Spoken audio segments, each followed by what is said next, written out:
തുമ്മൽ മാറാൻ ഒരു ഹോം റെമഡി. ഈ വെർജിൻ കോക്കനട്ട് ഓയിൽ എന്ന് പറയുന്നത് വളരെ പവർഫുൾ ആൻറ്റി ഓക്സിഡൻ്റ് ആണ്. അത് നമുക്ക് ഭക്ഷണം തന്നെ നമുക്ക് മരുന്നാകുന്ന ഒരു സംഗതിയാണ് ഈ വെർജിൻ കോക്കനട്ട് ഓയിൽ ഉപയോഗിക്കുമ്പോഴത്തേക്ക് നമുക്ക് കിട്ടുക. നമുക്കറിയാം ബ്ലഡ് ടെസ്റ്റിൽ ഈസ്നോഫിൽ കൗണ്ട് കൂടുതലുണ്ട്, അലർജി ഉണ്ട് എന്ന് നമുക്ക് മനസ്സിലാക്കാം. IgE കൂടുതലുണ്ട്, അലർജി ഉണ്ട്, അർട്ടിക്കേരിയയുടെ കാരണമുണ്ട് എന്നുള്ളത് നമുക്ക് മനസ്സിലാക്കാം. എന്താണ് അലർജി ഉണ്ടാക്കുന്നത് എന്ന് നമുക്ക് ഈ ബ്ലഡ് ടെസ്റ്റിൽ നിന്ന് അറിയത്തില്ല. ബ്രെഡ്, ബിസ്ക്കറ്റ്, മൈദ അടങ്ങിയിട്ടുള്ള സാധനങ്ങൾ, ബണ്ണ്, ഇതിനകത്തൊക്കെ ഈസ്റ്റ് ഉണ്ടാവും. അപ്പോൾ ഇതിന് അലർജിയാണെന്ന് കണ്ടെത്തിയാലേ നമുക്കത് ഒഴിവാക്കാനെങ്കിലും പറ്റുള്ളൂ.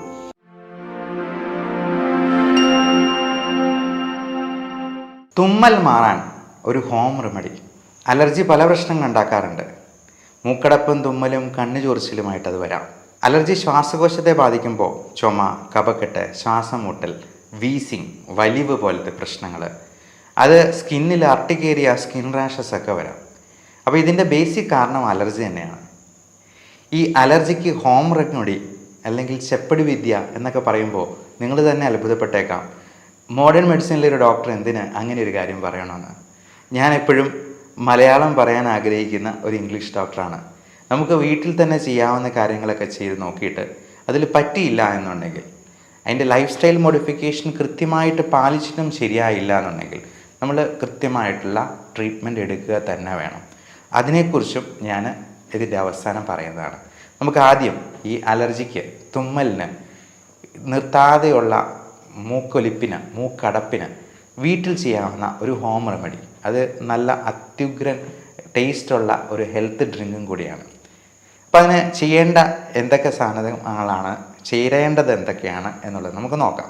ഇതിൽ വേണ്ടത് തുളസി ഇല, മഞ്ഞൾപ്പൊടി, നെല്ലിക്ക, തേൻ, വെർജിൻ കോക്കനട്ട് ഓയിൽ, ആവശ്യത്തിന് വെള്ളം, സ്വല്പം ഉപ്പ്. അപ്പോൾ തുളസിയിലേക്ക് എത്ര വേണമെന്നുള്ളത് നമുക്ക് തന്നെ തീരുമാനിക്കാം. നമുക്കറിയാം അതിൻ്റെ ടേസ്റ്റ് എത്രത്തോളം എന്നുള്ളത്. അതൊരു 4-5 തുളസി ഇല എടുക്കാം. അതുപോലെ മഞ്ഞൾപ്പൊടി ആണെങ്കിലും ആവശ്യത്തിന് എടുക്കുക. വെർജിൻ കോക്കനട്ട് ഓയിൽ 2 ടീസ്പൂൺ മതിയാവും. ഈ വെർജിൻ കോക്കനട്ട് ഓയിൽ എന്ന് പറയുന്നത് വളരെ പവർഫുൾ ആൻറ്റി ഓക്സിഡൻ്റ് ആണ്. അത് നമുക്ക് ഭക്ഷണം തന്നെ നമുക്ക് മരുന്നാകുന്ന ഒരു സംഗതിയാണ് ഈ വെർജിൻ കോക്കനട്ട് ഓയിൽ ഉപയോഗിക്കുമ്പോഴത്തേക്ക് നമുക്ക് കിട്ടുക. അത് സ്കിന്നിൻ്റെ അർട്ടിക്കേരിയ, സ്കിൻ അലർജി പോലുള്ള പ്രശ്നങ്ങൾക്കും അത് നല്ലൊരു പ്രതിവിധിയാണ്. നെല്ലിക്ക, നമുക്ക് 2-3 നെല്ലിക്ക അതെടുക്കാം. നെല്ലിക്ക എത്ര ചേർത്താലും നല്ലതാണ്. അതിൻ്റെ ചവർപ്പ് മാത്രമേ ഇച്ചിരി പ്രശ്നം ഉണ്ടാകത്തുള്ളൂ. പിന്നെ അതിൻ്റെ ചവർപ്പ് മാറ്റാനാണ് നമ്മൾ തേൻ ആഡ് ചെയ്യുന്നത്. ഉപ്പ് ഒത്തിരി ചേർക്കരുത്, 1-2 നുള്ളു മതി. അത് നമുക്ക് ആവശ്യത്തിന് ചേർക്കാം എന്ന് പറയാം. എന്നിട്ട് ഇത്രയും ചേർത്തതിന് ശേഷം മിക്സിയിലിട്ട് അടിക്കുക. നെല്ലിക്കയുടെ കുരു കളഞ്ഞിട്ട് ചേർക്കാന്നുള്ളത് പ്രത്യേകം ഓർമ്മിപ്പിക്കേണ്ടതില്ലല്ലോ. അപ്പോൾ മിക്സിയിൽ ഇത് നല്ലപോലെ അങ്ങ് അടിച്ചെടുക്കുക. അപ്പം നല്ലൊരു ജ്യൂസായിട്ട് നമുക്ക് കിട്ടും. ഇതിന് നല്ല ടേസ്റ്റുമാണ്. ഈ നമ്മൾ തേൻ ചേർക്കുന്നതുകൊണ്ട് തന്നെ അതിന് നല്ലൊരു മധുരമുണ്ട്. ഉപ്പിൻ്റെ ഒരു ചെറിയ ഉപ്പ് രസം ഉണ്ടാവും. പിന്നെ നെല്ലിക്കയുടെ സുഖം നകരുന്ന, നമ്മൾ നെല്ലിക്കയുടെ സ്വഭാവം തന്നെ അറിയാം. അത് ആദ്യം ചവർക്കുമെങ്കിലും പിന്നീട് മധുരിക്കുന്ന സാധനമാണ് എന്നുള്ളത്. അപ്പോൾ ഈ സാധനം കഴിക്കുമ്പോഴത്തേക്കും നമ്മുടെ അലർജി ഒത്തിരി കുറയുന്നതായിട്ട് നമുക്ക് കാണാം. അത് രാവിലെ വൈകുന്നേരം ഓരോ ഗ്ലാസ് കുടിച്ചെന്നാലും കുഴപ്പമില്ല. ഇനി പറ്റിയില്ലെങ്കിൽ രാത്രി മാത്രം ഒരു ഗ്ലാസ് കുടിച്ച് നോക്കുക. അത് നമ്മുടെ ആകമൊത്തമുള്ള ഇമ്മ്യൂണിറ്റി വർദ്ധിപ്പിക്കുന്നതിനും ആൻറ്റി ഓക്സിഡൻറ്റ് പ്രോപ്പർട്ടിക്കും ഒക്കെ അത് വളരെ നല്ലതാണ്. മാത്രമല്ല ഇതിൽ അടങ്ങിയിട്ടുള്ള വൈറ്റമിൻസ് എല്ലാം പലപ്പോഴും vitamin A, B, C, D, E, K ഇതെല്ലാം നമുക്ക് ഡെഫിഷ്യൻ്റ് ആയിട്ട് വരാം. അതുപോലെ പല ട്രേസ് എലമെൻറ്റ്സും, കോപ്പർ, മഗ്നീഷ്യം, സിങ്ക്, സെലനിയം തുടങ്ങിയ ട്രേസ് എലമെൻറ്റ്സും നമുക്ക് ഇതിന് പല ഭക്ഷണത്തിൽ നിന്നും കിട്ടാറില്ല. അപ്പോൾ ഈ ഒരു ഡ്രിങ്ക് കുടിക്കുമ്പോഴത്തേക്കും നമുക്ക് ഇതിനകത്ത് ഒത്തിരി ന്യൂട്രിയൻ ഡെഫിഷ്യൻസി പരിഹരിക്കാനായിട്ട് സാധിക്കും. വൈറ്റമിൻ B കോംപ്ലക്സ് എന്ന് പറയുന്നത് ഒത്തിരി ഉണ്ട്. Vitamin B1 thymine, B2 riboflavin, B3 niacin, B4 എന്ന് പറഞ്ഞ ഒരു വൈറ്റമിൻ ഇല്ല, B5 പാൻറ്റോത്തനിക് ആസിഡാണ്, B6 പിറിഡോക്സിനാണ്, B7 ബയോട്ടിനാണ്, പിന്നെ B9 വരുന്നുള്ളൂ, അത് ഫോളിക് ആസിഡാണ്. B8 ഇല്ല, 10 ഇല്ല, 11 ഇല്ല, B12 മീഥൈൽ കോബാളമൈനാണ്. അപ്പോൾ ഇങ്ങനെയുള്ള വൈറ്റമിൻസ് എല്ലാം നമുക്ക് നമ്മുടെ ഭക്ഷണത്തിൽ ഉൾപ്പെടുത്താനായിട്ട് പറ്റണം. അല്ലെങ്കിൽ ഇതുപോലത്തെ ഹെൽത്ത് ഡ്രിങ്ക് പ്രത്യേകമായിട്ടൊരു മരുന്ന് പോലെ നമുക്ക് കഴിക്കാവുന്നതാണ്. അത് നല്ല ടേസ്റ്റും ഉണ്ടാകും. നമുക്ക് വീട്ടിൽ തന്നെ പ്രിപ്പയർ ചെയ്യാവുന്നതാണ്. ഇനി അലർജിയുടെ സ്പെഷ്യാലിറ്റി ട്രീറ്റ്മെൻറ്റിലേക്ക് വരാം. നമുക്ക് അലർജി എന്ന് പറയുന്നത് ഹൈപ്പർ സെൻസിറ്റിവിറ്റി കൊണ്ടുണ്ടാകുന്നതാണ്. അത് പലതരത്തിലുള്ള വസ്തുക്കളോടും നമുക്ക് അലർജി ഉണ്ടാക്കാം. അത് മൂക്കടപ്പും, തുമ്മലും, ശ്വാസകോശത്തിൽ ആസ്മ പോലുള്ള പ്രശ്നങ്ങളും ഒക്കെ വരാം. ഇതൊക്കെ നമുക്ക് വീട്ടിൽ തന്നെ ശ്രദ്ധിക്കാവുന്ന കാര്യങ്ങൾ, അവോയ്ഡ് ചെയ്യാവുന്ന സംഗതികളൊക്കെ നോക്കിയിട്ടും നിന്നില്ലെങ്കിൽ തീർച്ചയായിട്ടും യഥാസമയം അതിന് വൈദ്യസഹായം തരണം. അലർജിയുടെ സ്പെസിഫിക് ആയിട്ടുള്ള എന്ത് കാരണമാണ് എന്ന് മനസ്സിലാക്കാനുള്ള പുതിയ ടെസ്റ്റ് ഉണ്ട്.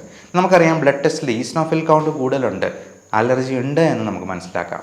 IgE കൂടുതലുണ്ട്, അലർജി ഉണ്ട്, അർട്ടിക്കേരിയയുടെ കാരണമുണ്ട് എന്നുള്ളത് നമുക്ക് മനസ്സിലാക്കാം.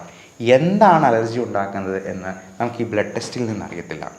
അതിന് വേണ്ടിയിട്ടുള്ള ടെസ്റ്റാണ് സ്കിൻ പ്രിക്ക് ടെസ്റ്റ് എന്ന് പറയുന്നത്. അതായത് നമ്മൾ 72 അലർജൻസിൻ്റെ ഒരു പാനൽ നമ്മൾ ഓരോ പഞ്ച് കൊടുത്ത്, അത് നമ്മൾ കുത്തി നോവിക്കുകയൊന്നുമില്ല, ജസ്റ്റ് ഒരു പോറൽ ഏൽപ്പിക്കത്തുള്ളൂ. അപ്പം നമ്മൾ കോളം വരച്ച് കയ്യിലിങ്ങനെ മാർക്ക് ചെയ്ത് ഓരോരോ അലർജൻസ് ആയിട്ട് നമുക്ക് വയ്ക്കും. ഈ 72 എന്നുള്ളത് നമുക്ക് വേണേൽ കൂട്ടാം.